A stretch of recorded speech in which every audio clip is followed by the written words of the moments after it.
रिहा किया जाए और उसके परिवार को अंततोगत्वा सिर्फ उसके अधजले पैर मिले।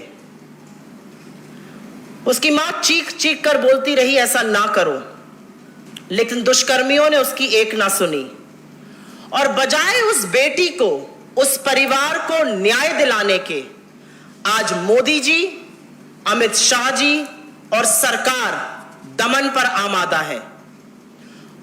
और इसको कहने का हमारे पास पुख्ता कारण है।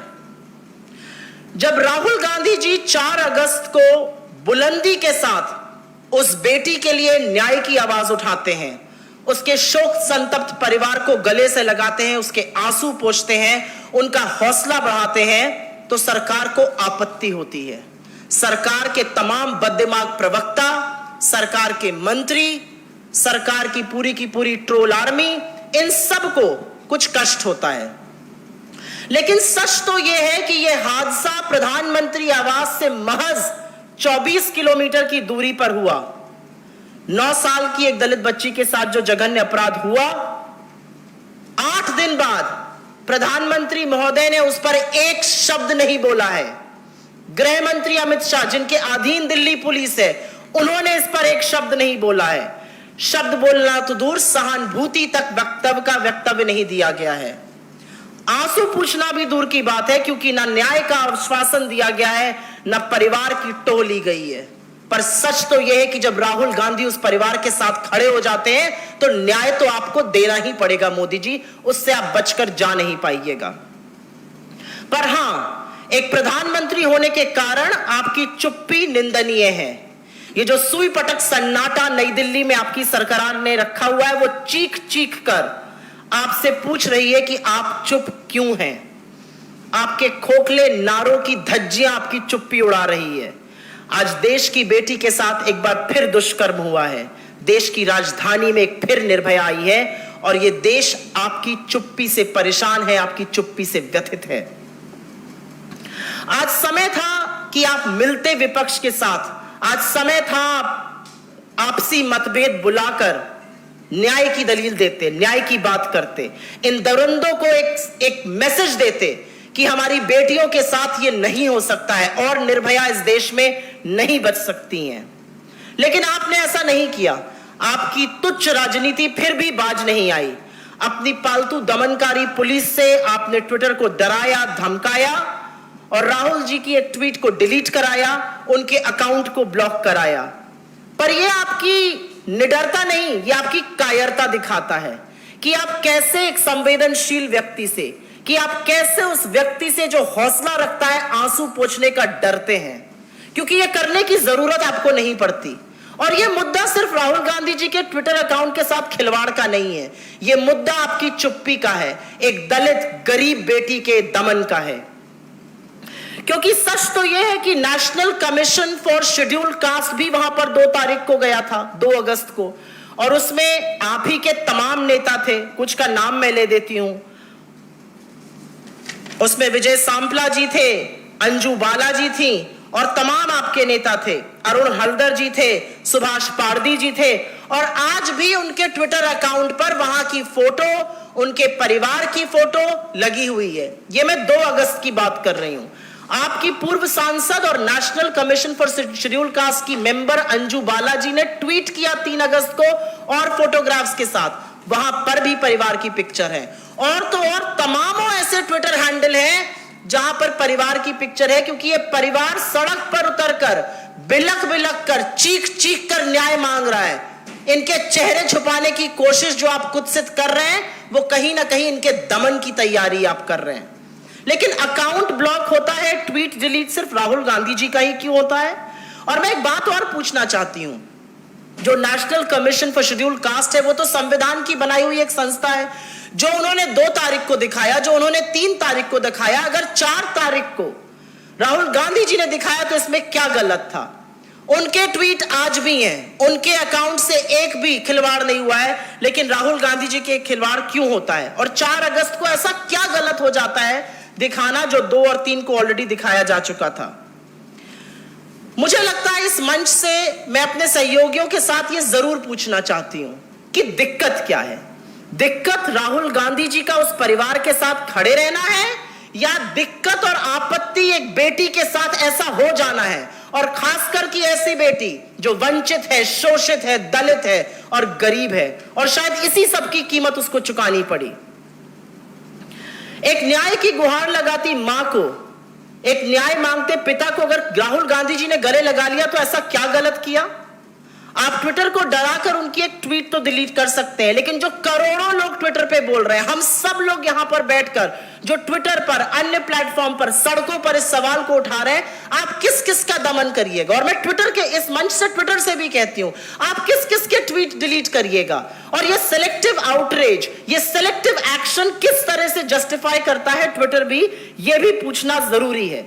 ये जो सिलेक्टिव एक्शन है, जो आप डर कर रहे हैं, डरिए मत, ये सरकार दमन करती है क्योंकि ये खुद कायर है। आप इनसे मत डरिए। आप अभिव्यक्ति की आजादी के लिए अगर खड़े रहते हैं, हम आपके साथ खड़े रहेंगे, लेकिन जो आपने सिलेक्टिव आउटरीच दिखाया है वो बिल्कुल गलत है, क्योंकि तमाम ऐसी फोटो, और हम आपको ये देंगे अपनी रिलीज के साथ, 6-7 ऐसे हैंडल्स जो प्रोमिनेंट लोगों के हैं, उनके साथ कोई छेड़छाड़ नहीं हुई है। मैं ये भी कहना चाहती हूं कि अगर एक दलित बेटी के साथ इतना बड़ा अपराध होता है, इतना बड़ा दुष्कर्म होता है, और राहुल गांधी जी उनके साथ खड़े रहते हैं, और अगर यह अपराध है तो मैं चाहती हूं, हम सब चाहते हैं राहुल जी यह अपराध बार बार करें, क्योंकि मोदी जी के अंदर इतनी हिम्मत नहीं है कि वो एक दलित बेटी के साथ इतना बड़ा दुष्कर्म हो जाए तो उसके बारे में बोल भी सके। आंसू पोंछना तो दूर की बात है। अगर आप गिरफ्तार करना चाहते तो करिए, हम सबको गिरफ्तार करिए, पूरी कांग्रेस पार्टी को गिरफ्तार करिए, उन महिलाओं, उन युवाओं को गिरफ्तार जो लगातार आपसे सवाल पूछ रहे हैं, हर प्लेटफॉर्म पर सवाल पूछ रहे हैं, आपकी चुप्पी पर सवाल पूछ रहे हैं। मैं एक छोटा सा आंकड़ा यहां पर जरूर देना चाहती हूं, क्योंकि लास्ट रिपोर्टेड नंबर्स 2019 के हैं, नेशनल क्राइम्स रिकॉर्ड ब्यूरो के। 32,033 महिलाओं का रेप हुआ था, जिसमें से 15% बच्चियां थी और अधिकांश दलित थी। याद करिए हाथरस, वो लड़की दलित थी। याद करिए उन्नाव, वो लड़की दलित थी। क्या है दलित होने का मतलब? क्या है शोषित और वंचित होने का मतलब इस देश में? और हां, अंत में मैं ये जरूर कहूंगी, और फक्र से कहूंगी, गर्व से कहूंगी, कि भारतीय राष्ट्रीय कांग्रेस वो पार्टी है जिसने आजादी की लड़ाई लड़ी, जिसने अंग्रेजों के खिलाफ लड़ाई लड़ी और उनको नाको चने चबवा दिए जब आप उनकी मुखबिरी करते थे। हम ना उनसे डरे थे, ना उनके जेलों से डरे थे, तो आपसे और आपके जेलों से क्या डरेंगे? लेकिन यह जरूर कहूंगी एक महिला होने के नाते कि आपकी लाचारी पर, आपकी बेबसी पर, आपकी सत्ता की लोलुपता पर मोदी जी तरस आता है। आपकी असंवेदनशीलता पर एक औरत होने के नाते सिर शर्म से झुक जाता है। हम जरूर यह कहेंगे कि ये जो सिलेक्टिव आउटरीच राहुल गांधी जी के अकाउंट के साथ खिलवाड़ करके किया गया है, ट्विटर को भी इसके बारे में सोचना पड़ेगा। एक विपक्ष का नेता अगर शोषित, वंचित, दलित बच्ची के साथ इतना बड़ा अन्याय होने पर उसके साथ नहीं खड़ा होगा तो न्याय आखिर उसको कौन दिलाएगा? अंत में यह जरूर कहना पड़ेगा कि यह नया भारत है। यहां पर आंकड़े मिलते हैं मुर्दों के, आंकड़े मिलते हैं बच्चियों के, आंकड़े मिलते हैं दुष्कर्म के। यहां पूरा सिस्टम जुट जाता है एक लड़ाई को रोकने के लिए। यह नया भारत है, लेकिन यह लड़ाई रुकेगी नहीं, क्योंकि राहुल गांधी जी ने सही कहा था, उनका नाम राहुल गांधी है, राहुल सावरकर नहीं। धन्यवाद। मैं अनुरोध करूंगी रागिनी नायक जी से कि वो जरूर इस पे कुछ बोलें।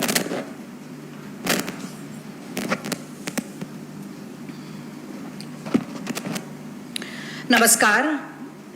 आज की प्रेस वार्ता में सभी उपस्थित प्रेस के बंधुओं का मैं स्वागत करती हूं, इस्तकबाल करती हूं, अभिनंदन करती हूं। और इन पंक्तियों के साथ अपनी बात की शुरुआत मैं करना चाहती हूं इस बहुत ही महत्वपूर्ण मुद्दे पर कि लड़ रही हैं लड़कियां और पढ़ रही हैं लड़कियां, अपना हर वजूद खुद गढ़ रही हैं लड़कियां। इस अंधेरी रात में जब तलक न भोर हो, दीप बनकर स्वयं जल रही हैं लड़कियां। तो भारतीय राष्ट्रीय कांग्रेस की तरफ से सबसे पहले मैं इस देश की बेटियों को नमस्कार करती हूं, नमन करती हूं, और ये कहना चाहती हूं कि उनके जज्बे, उनके जुनून, उनकी शिद्दत का जितना भी तारीफ की जाए वो कम है। क्योंकि ऐसी प्रतिकूल परिस्थितियों में जब उनका सम्मान, जब उनकी सुरक्षा, जब उनका सशक्तिकरण मोदी सरकार द्वारा हाशिए पर धकेल दिया गया है, वो आज भी न सिर्फ अपने वजूद की लड़ाई लड़ रही हैं, बल्कि समाज का, देश का नाम ऊंचा करने का काम कर रही हैं। और मैं कहना चाहती हूं कि सरकार को जनता एक अभिभावक की तरह देखती है और ये अपेक्षा करती है कि सरकारी तंत्र का, सरकारी महकमे का इस्तेमाल उनकी सुरक्षा के लिए हो, उनके जान और सम्मान को सुरक्षित रखने के लिए हो। लेकिन मोदी सरकार किस तरह से महिलाओं का दमन करने के लिए, महिलाओं का शोषण करने के लिए और महिलाओं के साथ खड़े हर कदम को झुकाने के लिए, महिलाओं के हाथ को पकड़े हुए हर हाथ पर प्रहार करने के लिए इस तंत्र और महकमे का इस्तेमाल करती है, वो बहुत ही दुर्भाग्यपूर्ण है। चाहे उन्नाव की बात करें, चाहे हाथरस की बात करें, या हम दिल्ली की बेटी की बात करें, लगातार ये देखने को मिला है कि प्रताड़ना करने वाले, शोषण करने वाले, बलात्कारियों के संरक्षण के लिए भारतीय जनता पार्टी की सरकारें बहुत ही मुस्तैदी के साथ खड़ी हुई नजर आती हैं। लेकिन जब पीड़िता के परिवार की बात हो, पीड़िता को विश्वास और हौसला देने की बात हो, उसके आंसू पोंछने की बात हो, उसके जख्मों पर मरहम लगाने की बात हो, तो सन्नाटा छा जाता है, चुप्पी आ जाती है, होठ सिल जाते हैं, हाथ पे हाथ धरे सरकार बैठी रहती है और एक चिर निद्रा में सोई हुई पाई जाती है। और गर्व है मुझे इस बात का कि हर बार जब इस देश की बेटी की अस्मिता लुटती हुई दिखी, जब उसके सर पे खतरा मंडराता हुआ दिखा, तो एक बहुत ही मशहूर कहावत है, सड़क से संसद तक का संघर्ष, और इस संघर्ष को चरितार्थ करते हुए राहुल गांधी जी नजर आए। हाथरस में जिस दिन प्रियंका गांधी, राहुल गांधी पैदल चल निकले थे क्योंकि इस दमनकारी सरकार की पुलिस वहां तक हमें पहुंचने नहीं देना चाह रही थी, मैं भी उनके साथ थी, सुप्रिया भी उनके साथ थी, और इस देश की तमाम लड़कियां, अमृता भी वहां पर मौजूद थी, तमाम लड़कियां, तमाम नौजवान उनके साथ चल रहे थे, क्योंकि कोई नहीं चाहता कि इस देश में बेटियां सुरक्षित ना हो। तब भी पुलिस ने रोका। हमने हर तरह से देखा कि किस तरह हाथरस में एडीजी ने कह दिया कि हम बलात्कार को भी एफआईआर में लिखेंगे नहीं, किस तरह से वहां के कलेक्टर ने जाकर परिवार को धमकाने की कोशिश की। और यही इस बेटी के साथ जब राहुल गांधी परिवार के पास पहुंचे, जब राहुल गांधी ने कहा कि मैं न्याय दिलवाऊंगा, जब राहुल गांधी ने कहा कि मैं कंधे से कंधा, कदम से कदम और आवाज से आवाज मिलाकर आप दोनों के साथ खड़ा हूं, तो मोदी सरकार ने अपनी झेप मिटाने के लिए क्या किया? राहुल जी का ट्विटर अकाउंट सस्पेंड करवाकर, राहुल जी का ट्वीट डिलीट कराकर, उन्हें लगता है कि संघर्ष, इस लड़ाई से हम पीछे हट जाएंगे। तो मैं समझती हूं इससे ज्यादा मुगालफत, इससे बड़ी गलतफहमी मोदी सरकार की और कोई हो ही नहीं सकती। और साथ में मैं ये भी कहना चाहती हूं कि बार बार ये कहा जा रहा है कि आप दलित की बात क्यों कर रहे हैं, मैं इस पर भी कुछ बोलना चाहती हूं। ये हमारे समाज की सच्चाई है। ये कहा जाता है gender justice is a fragile myth. पुरुष प्रधान समाज में महिला उत्पीड़न एक सच्चाई है, और इसी तरह caste atrocities are also a reality in this society. जातिगत उत्पीड़न भी एक सच्चाई है। और एक लड़की और एक महिला अगर हाशिए पर खड़ी है, तो एक लड़की और एक महिला जो दलित है, जो आदिवासी है, जो पिछड़े वर्ग से आती है, उसे हाशिए से भी पीछे धकेल दिया गया है, तो वो दोहरी मार की शिकार होती है। और मोदी सरकार पर दलित विरोधी और महिला विरोधी होने का ठप्पा लग चुका है। मुझे याद दिलाने की जरूरत नहीं है कि उदित राज जी समेत 5 सांसद थे भारतीय जनता पार्टी के, जिन्होंने इस्तीफा दिया था ये कहकर कि उन्हीं की सरकार जो है, उस वक्त वो भारतीय जनता पार्टी में थे, एक दलित विरोधी सरकार है, दलितों का दमन करने वाली सरकार है। मुझे याद दिलाने की जरूरत नहीं है कि योगी आदित्यनाथ जब जाते हैं रामनगर में, तो पहले दलितों को नहलाया जाता है, इत्र छिड़का जाता है। कि वीके सिंह कहते हैं दलितों के बच्चों को पिल्ला, और रोहित वेमुला का इंस्टीट्यूशनल मर्डर भुलाए नहीं भूला जा सकता। और यह भी नहीं भूला जा सकता कि SC/ST एक्ट को लगातार एक कागज का शेर बनाने की ये सरकार कवायद में जुटी रही है। यह भी नहीं भूला जा सकता कि मोहन भागवत आरक्षण की समीक्षा की बात करते हैं और मनमोहन वैद्य कहते हैं कि दलितों का आरक्षण ही खत्म कर देना चाहिए। तो ऐसे में महिला विरोधी और दलित विरोधी सरकार से ये सवाल पूछना लाजमी है कि आप आखिरकार अपने देश की आधी आबादी के खिलाफ क्यों खड़े हुए हैं, कि आप अपने देश के दलित भाई और बहनों के खिलाफ क्यों खड़े हुए हैं। और यह भी पूछना बहुत ज्यादा जरूरी है कि राहुल गांधी से आप इतना डरते क्यों हैं। 99% समय भारतीय जनता पार्टी के मंत्रियों का, नेताओं का, प्रवक्ताओं का राहुल गांधी जी के ऊपर व्यक्तिगत टिप्पणी करने में खर्च हो जाता है। उसके बावजूद भी राहुल गांधी जी का जिस तरीके से उपहास उड़ाने का काम ये करते हैं, मैं कहूंगी कि वो प्रत्यक्ष रूप से ये दिखाता है कि किस तरह से मोदी सरकार की टांगें कांपती हैं जब राहुल गांधी संघर्षरत होकर सड़क पर खड़े होते हैं, जब वो संघर्षरत होकर संसद में जनता के मुद्दे उठाते हैं, जब वो इस देश की लड़कियों के सम्मान की लड़ाई लड़ते हैं, जब वो इस देश के दलितों के उत्थान की लड़ाई लड़ते हैं। और मैं फिर से यही कहूंगी कि ट्विटर को माध्यम बनाकर आप लड़ना चाहते हैं, लड़ लीजिए, हमें कोई आपत्ति नहीं है, लेकिन कांग्रेस का हाथ महिलाओं और दलितों को न्याय दिलाने के हमेशा साथ रहेगा। बहुत बहुत धन्यवाद। अब मैं अनुरोध करूंगी अलका लांबा जी से कि वो जो जोड़ना चाहें वो बात अपनी रखें।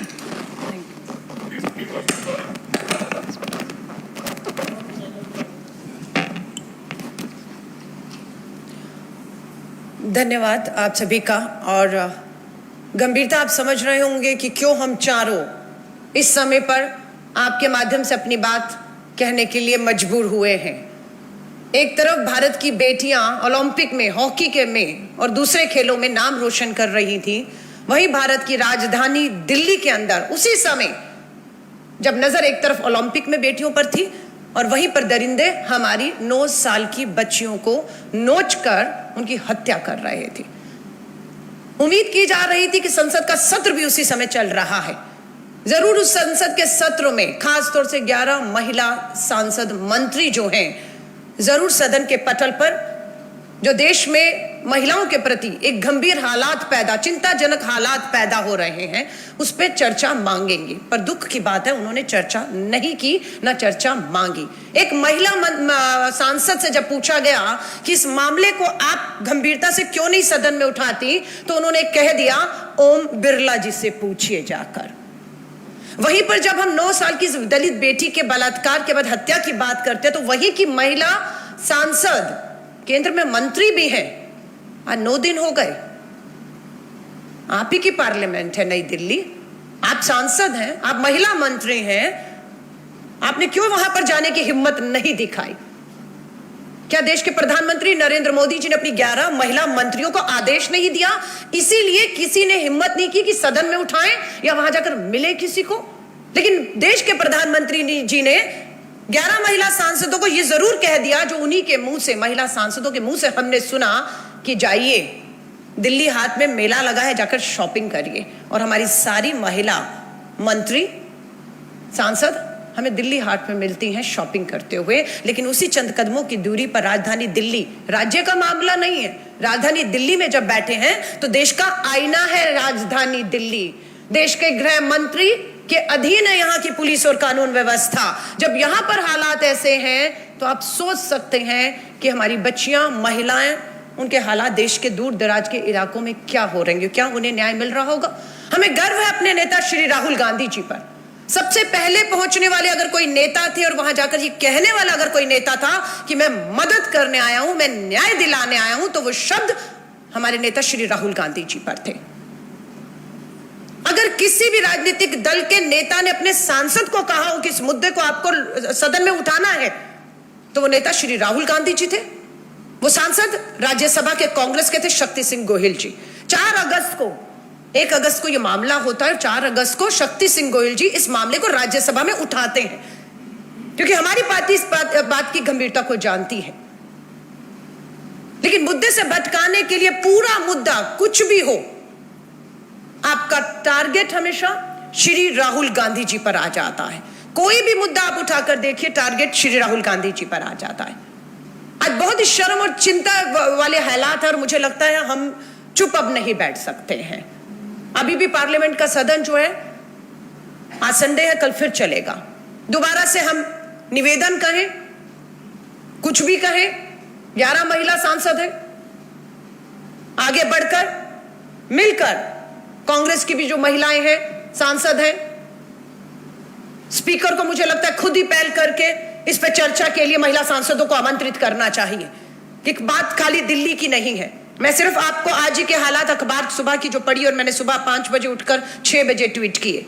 सुरक्षा के नाम पर हालत यह है कि 1 मई को एक अपराधी की बेल का विरोध एक महिला कोर्ट में खड़ी होकर करती है 1 मई को। 16 जुलाई को लेकिन उसको बेल मिल जाती है, 1 मई को बेल मिल जाती है अपराधी को महिला के विरोध के बाद। 16 जुलाई को वही महिला कोर्ट से अपनी सुरक्षा की मांग करती है।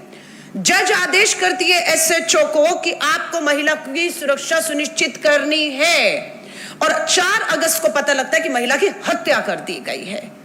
किसकी पुलिस है, किसकी कानून व्यवस्था, कौन है गृह मंत्री? और कोर्ट में महिला जज को कहना पड़ा शांति, सेवा, न्याय।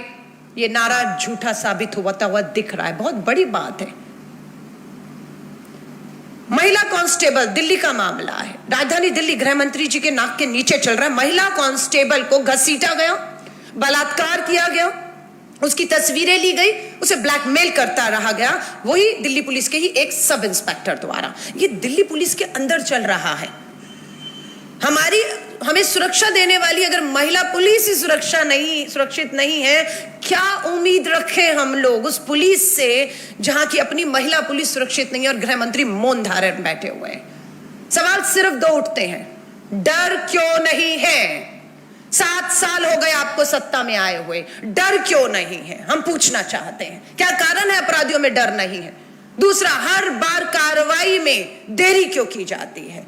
हर बार एक दबाव बनाना पड़ता है, तब एफआईआर में धाराएं बाद में बदली जाती हैं। फोरेंसिक जांच की बात हो, मेडिकल को समय पर बच्ची को दिलवाने की मेडिकल सुविधाओं की बात हो, हमेशा देरी क्यों की जाती है और डर क्यों नहीं है?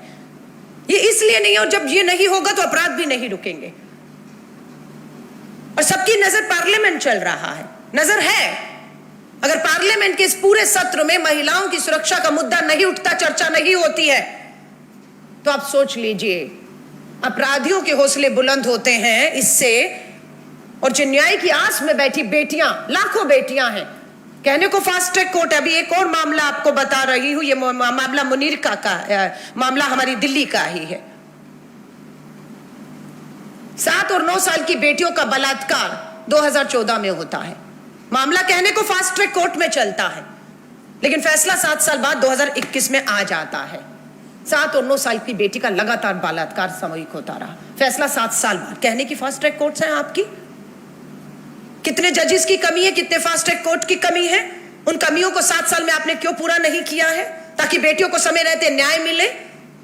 अपराधियों के मन में खौफ और डर। निर्भया के बाद पूछना चाहती हूं, कितने मामलों में पिछले 7 साल में मोदी सरकार ने, भाजपा की सरकार ने अपराधियों के फांसी के तख्ते पर फास्ट ट्रैक कोर्ट में 6 महीने में पहुंचाया है? विदेशी धरती में प्रधानमंत्री जी को कहते हुए हमने सुना है 7 दिन में फैसले हो गए, 7 दिन में फांसी हो गई। आज भी हम उस फांसी को खोज रहे हैं, उस अपराधी को खोज रहे हैं। वो कौन अपराधी था जिसे 7 दिन में सुनवाई के बाद फांसी चढ़ा दी थी देश के प्रधानमंत्री, जिसपे अपना 56 इंच का सीना ठोक कर आए थे? नहीं मिलता मामला। कैसे खौफ और डर पैदा होगा? तो हमारी ये मांग है, गर्व है श्री राहुल गांधी जी पर। संसद का सत्र कल सोमवार दोबारा शुरू होगा। राज्यसभा हो, लोकसभा हो, कांग्रेस की महिला सांसद हैं हमारी। श्री राहुल गांधी जी सिर्फ इस बेटी की बात नहीं कर रहे, दिल्ली की जो 9 साल की दलित बेटी की बलात्कार के बाद हत्या की गई। जब वो कहते हैं कि मैं न्याय और मदद के लिए लड़ूंगा इनके लिए, तो इससे बहुत सी डूबती हुई उम्मीदें जो है देश भर में, वो जाग उठती हैं कि कोई एक नेता है जो हमारी देश भर में बेटियों के साथ हुए बलात्कार पे न्याय की बात को उठाने की बात करता है। हम जब तक सदन है, हम महिलाएं 4 बैठी हुई हैं, सांसद नहीं है।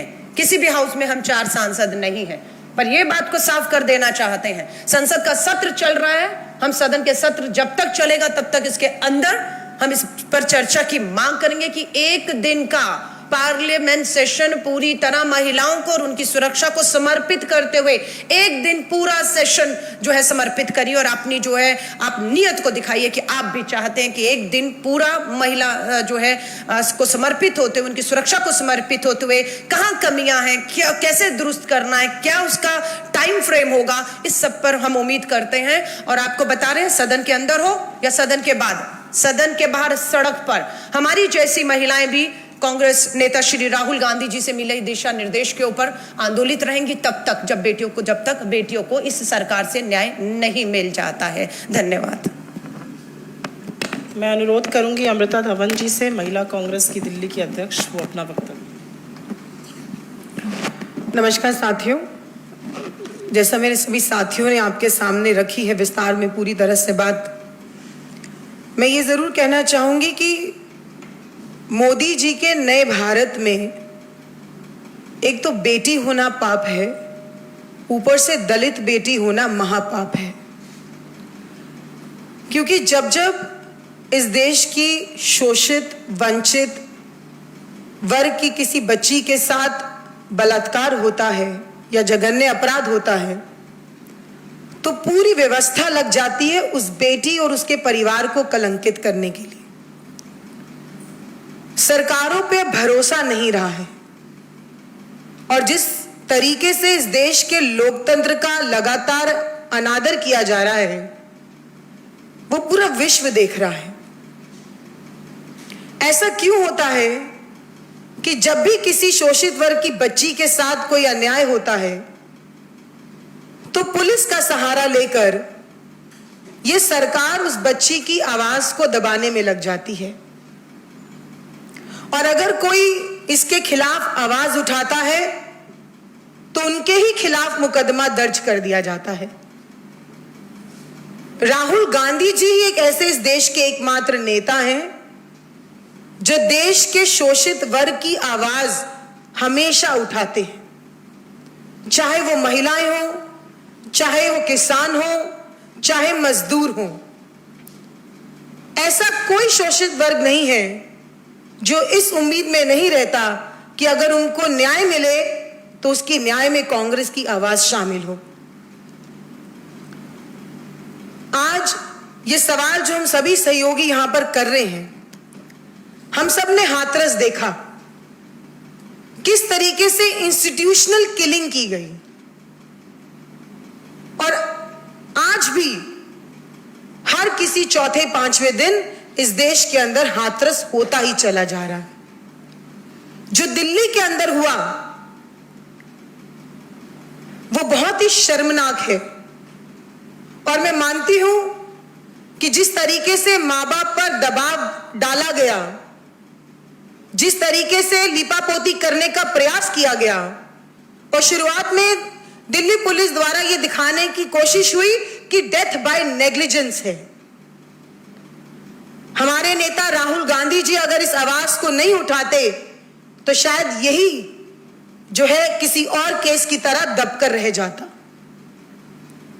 और क्यों ये दोहरा रवैया कि जब सरकार के नुमाइंदे जाकर बात करते हैं, एक दिखावटी विजिट करते हैं, उस विजिट की पिक्चर जब ट्विटर पर आती है तो कोई सरकार की तरफ से एक्शन नहीं लिया जाता, लेकिन राहुल गांधी जब किसी से जाकर बात करते हैं तो पूरी सरकार, पूरी व्यवस्था उनके खिलाफ लग जाती है। पहले पेगासस का स्पाई, उसके बाद ट्विटर का सस्पेंशन। राहुल गांधी जी से इतना डरते क्यों है मोदी जी? यह सवाल इस देश की हर बेटी पूछ रही है कि जिस तरफ सरकार को पीड़िता या पीड़िता के परिवार के साथ खड़ा होना चाहिए, लेकिन सरकार बलात्कारियों को, अपराधियों को, आरोपियों को बचाने में लग जाती है। ऐसा नया भारत पहले कभी किसी ने नहीं देखा था। आज जिस जगह पर हम लोग खड़े हैं, अगले पल किस बेटी के साथ क्या हो जाए इस नए भारत में किसी को नहीं पता। और उसके साथ साथ उस बेटी के साथ जो दरिंदगी हो, उसी बेटी को और उसके परिवार को कब कटघरे में खड़ा कर दे सरकार, ये हम सब जानते हैं, किसी को नहीं पता। लगातार इस तरीके का रवैया, जिस तरीके से परिवार को परेशान किया जा रहा है, जिस तरीके से अभी भी बेटी के परिवार को और उनकी आवाज को दबाने की कोशिश की जा रही है, हम इस मंच के माध्यम से कह देना चाहते हैं कि ये राहुल गांधी की सेना है, ये किसी से डरती नहीं है, ये मोदी जी की सेना नहीं है जो दिल्ली हाट में जाकर प्रदर्शन करती है कि हैंडलूम डे को हम सेलिब्रेट करेंगे। ये राहुल गांधी की सेना है जो वहां ना जाकर उस बेटी के परिवार के पास जा रही है जहां पर इस समय उसको सबसे ज्यादा जरूरत है। पहले दिन से राहुल गांधी जी की पूरी फोर्स पीड़िता के परिवार के साथ खड़ी रही। महिला कांग्रेस, कांग्रेस के सभी साथी, दलित समाज के सभी जो परिवार के लोग हैं वहां पर मुस्तैदी के साथ खड़े रहे ताकि इस बच्ची की आवाज तो जिन लोगों ने छीन ली, लेकिन उनके मां बाप की आवाज को अब आगे नहीं दबाया जा सके। हम पुनः यही मांग करते हैं कि इस बच्ची को न्याय मिले। टाइम बाउंड जस्टिस इस देश का सपना बनकर नहीं रह जाए और 6 महीने के अंदर अंदर आरोपियों को फांसी की सजा दी जाए। बहुत बहुत धन्यवाद। हम सिर्फ सुओ मोटो पे क्वेश्चन लेंगे, अगर आपके कोई सवाल हो तो जरूर पूछिए।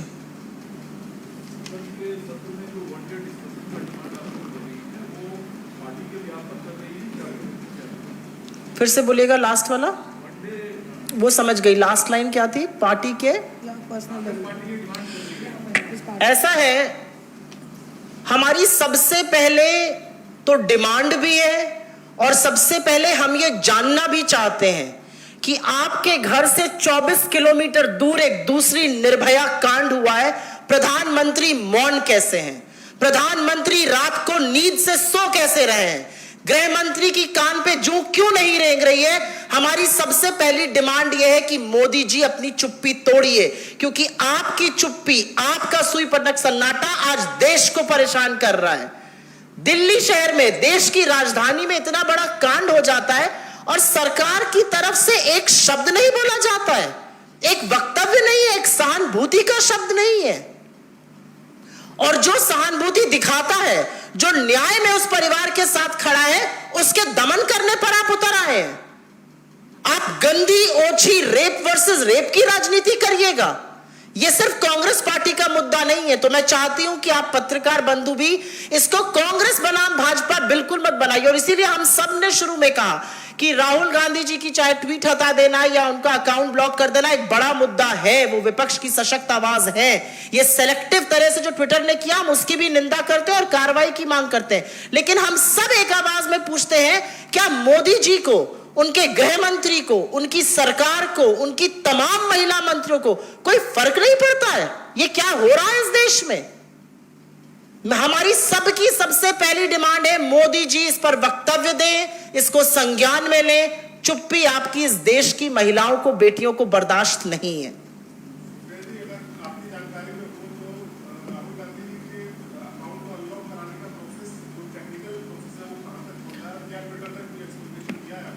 मेरे संज्ञान में बहुत ज्यादा नहीं है, बट आई एम श्योर कि एक प्लेटफॉर्म है ट्विटर और उन्होंने जरूर रीच आउट किया होगा उनके ऑफिस से, और जो ऑफिस प्रक्रिया करना चाहिए वो कर रहा होगा। लेकिन इसीलिए हम ये प्रेस कॉन्फ्रेंस कर रहे हैं। हम सोती हुई कुंभकर्ण सरकार को तो जगा ही रहे हैं, हम ट्विटर जैसे प्लेटफॉर्म्स को भी कह रहे हैं कि मत डरिए सरकार के दमन से, इस सरकार के प्रभाव में, इनके प्रेशर में आके काम मत कीजिए, क्योंकि आपकी क्रेडिबिलिटी का भी सवाल है। ऐसे तमाम चित्र हैं यहां पर जो हम दिखाएंगे, जो तमामों ट्विटर अकाउंट्स हैं जिसपे उस परिवार की फोटो है, उसके खिलाफ एक्शन क्यों नहीं हुआ? अगर ये इतनी बड़ी बात थी तो अगर वो परिवार सड़क पे निकलकर न्याय की गुहार कर रहा है और राहुल गांधी उनके साथ खड़े हैं, तो इसमें गलत क्या है? और हम तो एक शब्द आगे जाकर, मेरी तीनों सहयोगियों ने, हमने ये कहा कि अगर ऐसा करना अपराध है, अगर न्याय दिलाना अपराध है, आंसू पोंछना अपराध है, हौसला बनना अपराध है, तो यह अपराध राहुल गांधी बार बार करेंगे।